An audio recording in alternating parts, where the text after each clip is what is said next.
ለብርሃን ባንክ አክሲዮን ማህበር ባለ አክሲዮኖች የተላለፈ የጉባኤ ጥሪ የብርሃን ባንክ አክሲዮን ማህበር ባለ አክሲዮኖች 16ኛ መደበኛ ጠቅላላ ጉባኤ ማክሰኞ ጥቅምት 18 2018 ዓ.ም ከጠዋቱ 2 ሰዓት ጀምሮ በሚሊኒየም አዳራሽ ይካሄዳል።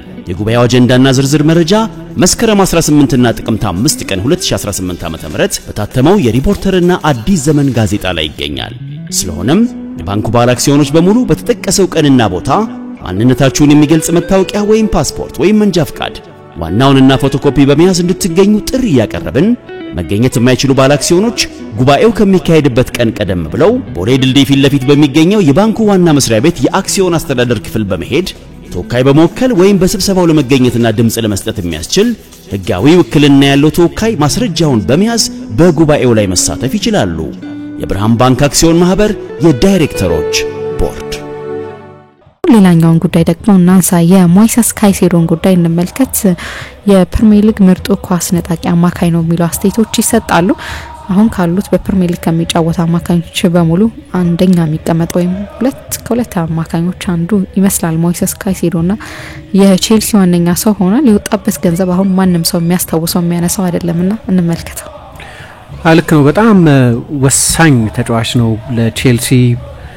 ባለፈው ከኖቲንጋም ፎረስት ጋር በነበረው ጨዋታ ከአመት በኋላ ነው ጨዋታ ሳይጀምር በ2024-25 የውድድር ዘመን 38ቱንም የፕሪሚየር ሊግ ጨዋታዎች ጀምሯል። 7 ተጫዋቾች ብቻ ናቸው በአጠቃላይ በፕሪሚየር ሊግ እያንዳንዱን ጨዋታ የጀመሩት እና ለቼልሲም ከፍራንክ ላምፓርድ በኋላ በ2004-2005 የውድድር ዘመን የጆዜ ሞሪኞ የመጀመሪያ የውድድር ዘመን ቼልሲ ብዙ ጊዜ እንደምናነሳው ብዙ ሪካርዶች ያሻሻለበት 25 ክሊንሺቶች የጠበቀበት 15 ጎሎች ብቻ የተቆጠሩበት 95 ነጥብ የያዘበት 95 ነጥብም ኮንቴስት ይመጣ ድረስ ሪካርድ ነበር። 95 ነጥብ ይዞ ጨርሶ የሚያቅብርን አልነበር። ብዙ ሪካርዶች የተሻሻሉበት ነው እና እዛ ሲዝን ላይ ላምፓርድ ሁሉንም ጨዋታ ጀምሮ ነበር። ከዚያ በኋላ የመጀመሪያው ቼልሲ አውትፊልድ ተጫዋች ነው፣ እያንዳንዱን ጨዋታ የጀመረ ተጫዋች። አሁን ሰሞኑን ተዳከመ ተብሎ ማሬስካ ራሱ ወደ ኤኳዶር ብሔራዊ ቡድን አሰልጣኝ ደውለው ትንሽ ፋታ ብንሰጠው የዓለም ክለቦች ዋንጫ ላይ ተሳትፏል፣ ደቡብ አሜሪካ ነው የሚሄደው፣ በጣም ረጃጅም በረራ ነው የሚያደርገው እና እሱ ራሱ ብዙ ያደክማል እና በዛ ምክንያት እረፍት እንዲሰጠው ጠይቆ ነበር። ለማሳረፍ ቼልሲ በማሰበው ምክንያቱም መሰለኝ በቀደሙን ጨዋታ እሱ አይደለም የጀመረው፣ ሮሜዮ ላቬያ እና ማሎ ጉስቶን አማካይ አድርጎ በሁለቱ አማካዮች ነበር ጨዋታውን የጀመረው እና ቼልሲ በሁለተኛው አጋማሽ የተሻሻለ ፐርፎርማንስ ሲያሳይ የካይሴዶን በርግጥ የሌሎቹን ተጫዋቾች ተቀይሮ መግባት በጣም አስፈላጊ ነበር። የማርክ ጊዩ ማስተዋጽኦ ቁልፍ ስለነበር በተለይ መጀመሪያዎቹ 2 ጎሎች ሲቆጠሩ የማዕዘን ምቱ እንዲገኝ ምክንያት የሆነው በኋላ ደግሞ የተቆጠረው የቅጣት ምት ጎል ሲገኝ እሱ ላይ በተሰራ ጥፋትም ነበር የተገኘው። ስለዚህ ሳትል ነው በቃ ግልጽ የሆነ ተጽዕኖ ላይሆን ይችላል፣ ግን ለሁለቱ ትልልቅ የቼልሲ ሞመንቶች የማርክ ጊዩ መግባት በጣም አስፈላጊ ነበር። ግን የጨዋታውን መልክና ተፈጥሮ በአጠቃላይ እየቀየረው ደግሞ የካይሴዶ መግባት ያን ያህል አስፈላጊ ነው ማለት ነው። በቃ ቼልሲ ሜዳ ውስጥ እንዲኖር አብዝቶ የሚፈልገው ተጫዋች ነው። አሁን በዚህኛው የውድድር ዘመን በ5ቱ ትልልቅ የአውሮፓ ሊጎች ብዙ ኢንተርሴፕት ያደረገው ተጫዋች በፕሪሚየር ሊግ ብቻ ሳይሆን በተቀሩት ሌሎች 4 የአውሮፓ ሊጎችም በፕሪሚየር ሊጉ እሱ ነው። በኢንተርሴፕሽንም አንደኛ ነው፣ ብዙ የተጋጣሚ ቡድን ኳስ በማጨናገፍ ማለት ነው። ቼልሲ ከቅዳሜ ድረስ 28 ታክሎችን ነው የቼልሲ ተጫዋቾች የወረዱት፣ 23% እሱ ነው ታክል የወረደው እና ደግሞ ብዙ ቢጫ ካርድ አያይ። አግሬሲቭ ተጫዋች ነው፣ ፊዚካል ተጫዋች ነው፣ ግን ብዙ ቢጫ ካርድ አያይ። ለዚህ ነው አምና 38ቱንም ጨዋታ ያደረገው ኳስ ነጣቂ የሚባል ሸርተቴዎች የሚወርድ አጫወቱ የተጋጣሚ ቡድን ተጫዋቾች ላይ ጥፋት እንዲሰራ የሚያስገድደው ተጫዋች ሆኖ ግን ሸርተቴ የሚወርድ ሸርተቴ ቴክኒክ መሆኑን የምታውቂው ከካይሴዶ። ሸርተቴ በነሲብ ዝም ብለሽ ምትንሸራተችው ነገር አይደለም። ታክል ቴክኒክም ታይሚንግ ይጠይቃል፣ ቦታ ይመርጣል፣ ሲቹዌሽን ይመርጣል። ታክሎቹን እየወረደ እንደዚህ ብዙ ጊዜ ካርድ ያያል። ካርድ ግን ብዙ አይደሉም። ጨዋታ በቅጣት ምክንያት እንዲያልፈው ለማድረግ ምክንያት የሚሆኑ አይደሉም። እንዲያው ለዚህ ነው 38ቱንም ጨዋታዎች የጀመረው። አሁን 23% ሬሾ ማለት የቼልሲ ተጫዋቾች በዚህ ውድድር ዘመን ካስመዘገቧቸው ታክሎች 23% ማለት ከ2006-7 ጀምሮ ኦፕታ መመዝገብ ሲጀምር እንዲህ አይነት ዴታዎችን የመጀመሪያው ተጫዋች ነው ከብር ውስጥ ይሄን ያህል ፕሮፖርሽን ሸርተቴ ወረደው ተጫዋች በመሆን ካለፈው የውድድር ዘመን መጀመሪያ ጀምሮም እስከ ቅዳሜው ጨዋታ ድረስ የሱን ያህል በፕሪሚየር ሊግ ካሉ ተጫዋቾችም በአምስቱ የአውሮፓ ሊግ ካሉ ተጫዋቾችም ከሱ የበለጠ ታክል የወረደ ተጫዋች የለም። ከ140 በላይ ታክሎች ወርዷል። ከዛ ዱዌሎች ደግሞ የአንድ ላንድ ፍልሚያዎችን በማሸነፍም 60% የሚሆኑ የአንድ ላንድ ፍልሚያዎችን አሸንፏል። በዚህም አስደናቂ ቁጥር ነው። አሁን የፕሪሚየር ሊግ ምርጡ አማካይ ማን ነው የሚል ክርክር ሰሞኑን እየሰማሁ ነበር። ራይስ ነው? ካይሴዶ ነው?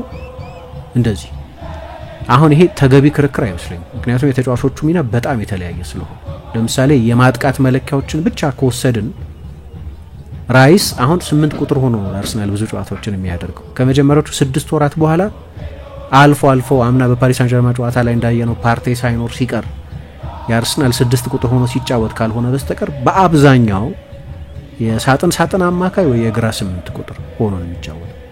አሁን ዘንድሮ በደብል ፒቮት ነው አርሰናል የሚጫወተው። እንደዚህ ግን ብዙ የቆሙ ኳሶችንም ያሻግራል። ማጥቃት ላይ ብዙ ይሳተፋል። ወደ ተጋጣሚ ቡድን የሜዳ ክፍል ቀርቦ ነው የሚጫወተው። ስለዚህ የማጥቃት መለኪያዎችን ከወሰድን ራይስ የተሻለ ተጫዋች ነው ልንል ነው። ግን ደግሞ ልክ እንደ ካይሴዶ ስፔሻሊስት 6 ቁጥር ሆኖ አይደለም እየተጫወተ ያለው። የሚድፊልድ ቤዝ አይደለም እየተጫወተ ያለው። በመከላከል ቁጥሮች ካይሴዶ በጣም ይሻላል። ስለዚህ የተለያዩ ተጫዋቾችን ነው የምናወዳድረው ማለት ነው። ግርድፍ አገላለጽ ነው የፕሪሚየር ሊግ ምርጡ አማካይ ማን ነው። ምርጡ አማካይ ማለት ጠለቅ ያለ የአማካይነት ቦታን ይዘው የሚጫወቱ ተጫዋቾችን ብቻ ስንለካ ነው እንጂ የበለጠ ክሬቲቭ የሆኑ ተጫዋቾች ደግሞ አሉ። እነሱ ሌላ ምድብ ላይ የሚቀመጡ ናቸው።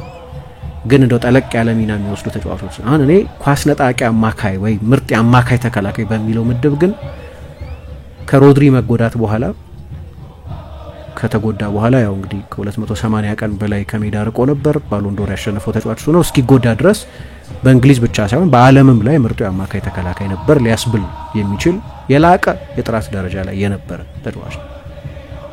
ከሮድሪ መጎዳት በኋላ ግን እንደው እንዳልኩት በዛ ልዩ ምድብ ሚድፊልድ የአማካይ ተከላካይ በሚለው ሚድፊልድ ዲስትሮየር በሚባለው ቦታ ከሱ የሚሻል ተጫዋች ያለ አይመስልም። ስታወዳድሪ ሌላም ተጫዋች ይጠቀሳል። ራያን ክራፍንበርግ የሱ ሚና በጣም የተለየ ነው። አንደኛ ሊቨርፑል በሁለት ፒቮት ነው ብዙ ጊዜ የሚጫወተው እና በማጥቃቱም ላይ ብዙ ሲሳተፍ የምታየው ያንን አይነት ሚና እንዲኖረው የማካሊስተር አጠገቡ መኖር ነፃነት የሚሰጠው። ከዚህ አንፃር 3 ጎል ማስቆጠሩ አስደናቂ ነው በዚህ ውድድር ዘመን። ከዚህ በፊት በተጫዋችነት ታሪክ ወደ እንግሊዝ ከመጣበት ጊዜ ጀምሮ 3 ጎል ነበር ያስቆጠረው። ከዚህኛው ሲዝን መጀመር በፊት ገና ካሁን 3 ጎል አስቆጥሯል። ባለፈው ሊቨርፑል ላይ ያስቆጠረውን እጅግ አስደናቂ ጎል ጨምሮ ማለት ነው። አሁን እሱ እንደ ምሳሌ ንጎሎ ካንቴን ማከሌሌን ምሳሌ ያደርጋለሁ እንደዚህ ይላል። ማከሌሌ ለምሳሌ ጎል ያስቆጠረ አንዴ ከቶተናም ጋር በተደረገ ጨዋታ ጎል አስቆጠረ። በተሸነፈው ያን ጨዋታ የሞሪኞ ቡድን ነው 2-1 ተሸነፉ። ግን ከሰማይ መና የወረደ ነው የሚመስለው። ሞሪኞ የቼልሲ ተጫዋቾችም የነበራቸው ደስታ የሚገርም ነው። ምክንያቱም ያ የማከሌሌ ከአመታት ጥበቃ በኋላ የተቆጠረ የመጀመሪያው ጎል እና በአጠቃላይ በቼልሲ ተጫዋችነት 2 ጎል ብቻ ነው ያስቆጠረው። ካይሴዶ ማጥቃቱ ላይ የበለጠ ይሳተፋል። አሁን ማከሌሌን ከማከሌሌ ይሻላል እያልኩ አይደለም። ማከሌሌ እኮ በጣም ከመላቆ የተነሳ ያ ቦታ የማከሌሌ ቦታ ነበር ይባል ነበር እስከ ቅርብ ጊዜ ድረስ የማከሌሌ ቦታ ተብሎ ያ ሚና በሱ ስም እስኪጠራ ድረስ የደረሰ ተጫዋች ነው የነበረው። ግን ካይሴዶ በማጥቃቱ ብዙ የሚሳተፍ ተጫዋች ነው። በዛ ላይ ያለ እረፍት ነው የሚጫወተው፣ አይደክሜ ነው። ለምሳሌ በኦክቶበር 2024 ከአመት በፊት በነበረው ኢንተርናሽናል ብሬክ በ14 የቀን ልዩነት 4 ጨዋታ አድርጓል። ወደ ሀገሩ ደርሶ እስኪመለስ ድረስ 25000 ኪሎ ሜትር ተጉዟል። 25000 በአውሮፕላን ቢሆንም ውቅያኖስ ማቋረጥ፣ ጄት ላግ፣ የትራቨል ስትረስ ምናምን የሚሉት ነገር ይመጣል። በጣም ረጅም በረራ ለኳስ ተጫዋቾች ያው ከባድ ነው እንደሚታወቀው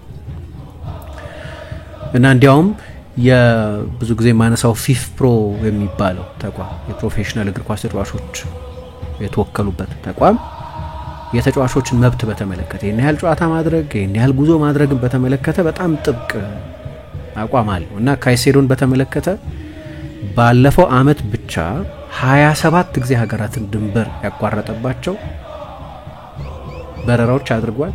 175 ሰዓት ትራንዚት አድርጓል።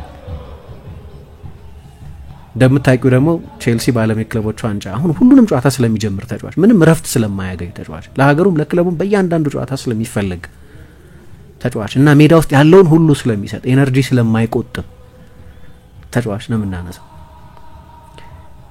ለቼልሲ ተጫዋቾች በጠቅላላው ከባድ ነው። ለፓሪስ ሳን ጀርመን ተጫዋቾች ከባድ እንደሆነ፣ ለሪያል ማድሪድ ተጫዋቾች ከባድ እንደሆነ፣ በዓለም የክለቦች ዋንጫ ብዙ ርቀት ለሄዱት ቡድኖች ተጫዋቾች ከባድ እንደሆኑ፣ ግን በተለይ ደግሞ አመቱ ሙሉ ብዙ ለተጫወቱ ተጫዋቾች ደግሞ የበለጠ ከባድ ነው። ሮቴት ጭራሽ ለማይደረጉ ተጫዋቾች አይተኬ ተጫዋች ነው። ምናልባት በቼልሲ ውስጥ ብዙ አይተኬ ተጫዋች እንዳለ አላውቅም፣ ግን ፍጹም አይተካም አሁን በዚህ ሰዓት። በተለይ ደግሞ ሌሎቹን አማራጮች ሳይ ለመተካት የማይቻል ተጫዋች የሚመስለኝ ካይሴዶ ነው። የፓልመር ክሬቲቪቲ አስቸጋሪ እንደሆነ ይገባኛል የሱን ቦታ መሙላት፣ ግን አማራጮች አሉ። ታም በቀደም በሁለቱ ያጋማሽ ምን አደረገ ኤንዞ ማሬስካ?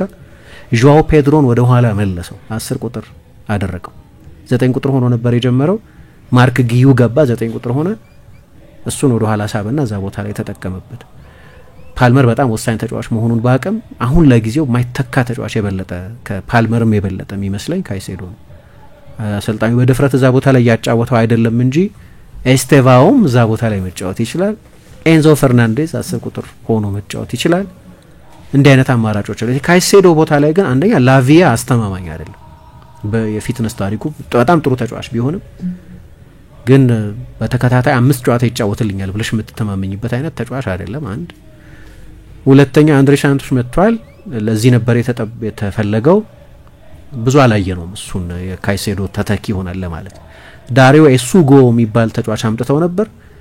ኤሱጎም ከባድ ጉዳት ገጠመውና እስከ ዲሴምበር ድረስ በትንሹ አይመለስም ተብሏል። ከስፖርቲንግ ሊዝበን ያስፈረሙት ተጫዋች ነው። ስለዚህ በአስፈላጊነቱም ባሉት ሌሎች አማራጮችም ጥራት፣ ልምድ ምናምን ምክንያት ከካይሴዶ የበለጠ ቼልሲ ውስጥ ማይተካ ተጫዋች ያለ አይመስለኝም።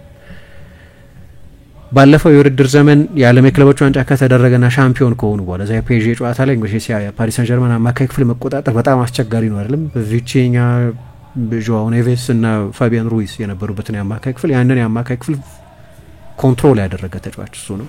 ከዚያ ጨዋታ በኋላ በአሜሪካ ከባድ ሙቀትና ወበቅ ስር ነው ጨዋታው የተደረገው እና ውድድሩን በጠቅላላ የተደረገው የቼልሲ ተጫዋቾች 20 ቀን ረፍት ብቻ ነው የነበራቸው። ከዛ ውድድሩ ሊጀምር 13 ቀን ሲቀረው ፕሪሲዝን ጀመሩ። 2 ጨዋታ ብቻ ነው ያደረጉት። ያለ ረፍትም ነው የሚጫወተው ለማለት ነው። በጣም በከባድ ድካም ውስጥ ያለ ነው እና ለዚህ ነው ሰዎች አሁን ምናልባት ጥገኝነቱ በስቶ ይሆን ወይ የሚሉት። ሲመጣ ጥሩ አልነበረም። ራሱን በብዙ ቃለ ምልልስ ላይ እንደተናገረው በቼልሲ ያለው የጫና መጠን እና በብራይተን ፍጹም የተለያየ ደረጃ ላይ ያለ ነው አለ። በብራይተን የነበረው መጠበቅ ከአንድ ተጫዋችና በቼልሲ ሌላ ነው። ስለዚህ የስነ ልቦና ባለሙያዎችን ጭምር ማማከር ነበረብኝ። አንድ ጥሩ ያልተጫወትኩት ጨዋታ በሙሉ እኔ ይሄን ያህል ገንዘብ ይከፈልብኝ አላልኩም። ቼልሲ ነው ይገባዋል ብሎ ያንን ገንዘብ የከፈለው። እኔም አይገባኝም ለነገሩ። አንድ ተጫዋች መጥፎ ሲጫወት 80 ይወጣበት ይባላል። ለትችት ጅራፍ ሆኖ መቅረብ የለበትም የተከፈለው ገንዘብ። ያንን ገንዘብ የከፈለው ከፋዩ ይገባዋል ብሎ ስላመነ እንጂ ተጫዋቹ ይከፈለኝ ብሎ ስለጠየቀ አይደለም። በተከፈለው ገንዘብ ተጫዋቹ መተቸት ትክክል አይደለም። ተጫዋቹ በ8 ሚሊዮን ቢዘዋወር ችግር የለበትም እኮ። ግን ገዢው 80 አለ። በገዢና በሻጭ መካከል የሚደረግ ድርድር ነው። ተጫዋቹ ደሞዙን ነው የሚደረደረው እና ብዙ ጊዜ ይቀርባል። ግን ካይሴዶም ያኔ 115 ይወጣበት አማካይ የተባለ ይሾፍ ነበር መጀመሪያ አካባቢ እንደመጣ እና ለዚህ ነው ፖቼቲኖ ብዙ ረድቶኛል ያለው። ምክንያቱም ሲጀመር አንደኛ ሊቨርፑልን እምቢ ብሎ ነው ወደ ቼልሲ ሄደው። ከዚያ የመጀመሪያ ጨዋታውን ሲያደርግ ተቀይሮ ገባ እና ተቀይሮ በገባ በደቂቃዎች ውስጥ 8 ጊዜ ኳስ አበላሽ። 8 ፖሴሽን ተበላሸበት። አንድ በቀጥታ ዌስትሃም ጎል ለማስቆጠሩ ምክንያት የሆነ ስህተት ሰራ። ከዚያ ዌስትሃም 3-1 ያሸነፈው ጨዋታ ነው። የፍጹም ቅጣት ምት ሳጥን ውስጥ ጥፋት ሰራና የዌስትሃም 3ኛ ጎል ተቆጠረ እና ሰዎች ያው ለብያ ነው የቸኮሉ። ጥሩ ተጫዋች አይደለም ለማለት መሰለኝ እና ወዲያው እሱ ምን አለ አንድ ፕሬስ ኮንፈረንስ ላይ ሲናገር አጀማመሬ በጣም የከፋ ነበር። በትልቅ ቡድን ለሚጫወት ብዙ ገንዘብ ለተከፈለበት እያንዳንዱን ጨዋታ የማሸነፍ ግዴታ ላለበት ለሚጫወት አንድ ተጫዋች ጫናው ብርቱ ነው፣ ከባድ ነበር። በብራይተን ነበርኩ፣ ጫናው ከቼልሲ ጋር የሚወዳደር አይደለም። እዚህ ያለው ግን በጣም ከባድ ነው። ታሪኩ ከዚህ በፊት ለዚህ ቡድን ተጫውተው የሚያውቁት ተጫዋቾች፣ በእኔ ሚና የተጫወቱት ተጫዋቾች ማኬሌሌም ካንቴም ንጽጽሩ ከነዚህ ጋር ይሆናል፣ ከቼልሲ ታሪክ ጋር ይሆናል። ለዚህ ነው ማውሪሲዮና የሱ ስታፍ ብዙ ረዱኝ የምለው ሚል አስተያየት ሰጥቷል። እና አሁን ያለ ጥያቄ ብዙ ቁጥሮችም እንደሚነግሩን ግን ደግሞ በማጥቃትም ለምሳሌ ፓልመር በማይኖርባቸው ጨዋታዎች ያንን የጎል ዕድል የመፍጠር ኃላፊነት ለብቻው የሚሸከም ተጫዋች የለም። ስለዚህ ኃላፊነቱን ሌሎች የቼልሲ ተጫዋቾች የሚጋሩታል እና የበለጠ ቁልፍ ፓሶች ያቀብልን ኖርማሊ ሴፍ ተጫዋች ነው። ለዚህ ነው የፓሱ መጠን ከ90% በላይ ይሆን። ብዙ ጊዜ ሴፍ ነው፣ መስመር የሚቆርጡ ትሩ ቦሎች፣ ቁልፍ ኳሶች ምናምን የሚያቀብል አይነት ተጫዋች አይደለም። ነገር ግን ፓልመር በማይኖርበት ጊዜ ይሄንን ለብቻው የሚሸከም ደግሞ ይቸገራሉ። በእርግጥም የፓልመር ቀዳዳ ቀላል አይደል እና ያለን በብዙዎቹ ጨዋታዎች ላይ ግን ለምሳሌ ደፈር ብሎ በቀደም ጎል ወደ አስቆጠረበት ቀጠና መድረስ ጀምሯል። አሁን ወደፊት ከተጠጋ ደግሞ አስደናቂ ጎሎች ማስቆጠር የሚያስችል የሹቲንግ ቴክኒክ አለ እና በኤክስጂ ብታይ እነዚህ 3 ጎሎች ያላቸው ዋጋ 0.5 ኤክስጂ ነው። በጣም አነስተኛ ነበር። ከአነስተኛ ጎል ለማስቆጠር ከሚያስቸግር ቦታ ነው 7 ጨዋታ ጀምሮ 3 ጎል ያስቆጠረው። ይሄ ሰስቴነብል አይደለም። አመቱ ሙሉ ካይሴዶ እንደዚህ ጎል እያስቆጠረ አይቀጥልም። ያው አሁን ያለ ጎል የማስቆጠር ፎርም ልበለው።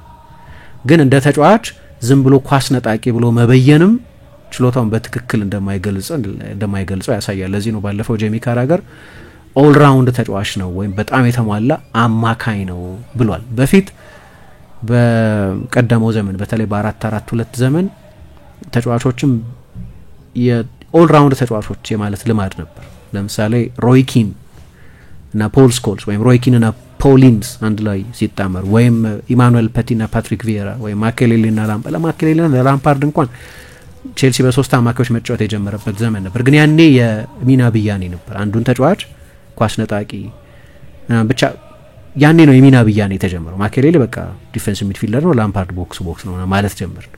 በፊት ግን ዶቪቴል የሚያደርጉ ናቸው፣ ቦታ የሚቀያየሩ ናቸው። ስኮልስ የበለጠ የማጥቃት አማካይ ነው፣ ግን ድሮፕ ያደርጋል። ምክንያቱም ኪንም ወደፊት ብዙ ይሄድ ስለነበር እንደ ስኮልስ ፕሌይ ሜከር አይደለም፣ ጥያቄ የለውም። ግን አሁን በዚህኛው ዘመን ግን የስፔሻሊስት ሚናዎች በዙ። ዲፕ ላይን ፕሌይ ሜከር፣ 10 ቁጥር፣ ሆልዲንግ አማካይ እንደዚህ ማለት የተለመደ መጣ።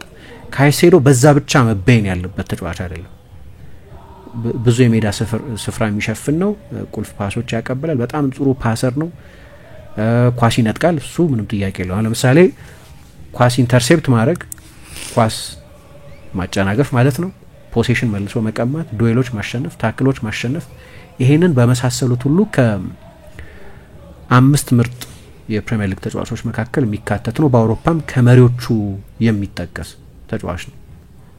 ግን ደግሞ እንዳልኩት በማጥቃትም ጊዜ በጣም እንዴት ታክቲካል ኢንተሊጀንት እንዴት እንደሆነ የምታውቂው አሰልጣኝ ማሬስካ አንዳንድ ጨዋታዎች ላይ የቀኝ መስመር ተከላካይ አድርጎ ይጠቀምበታል። የቀኝ መስመር ተከላካይነት ቦታው አይደለም። ለነገሩ ማሬስካም አይደለም ለመጀመሪያ ጊዜ የቀኝ መስመር ተከላካይ አድርጎ የተጠቀመበት።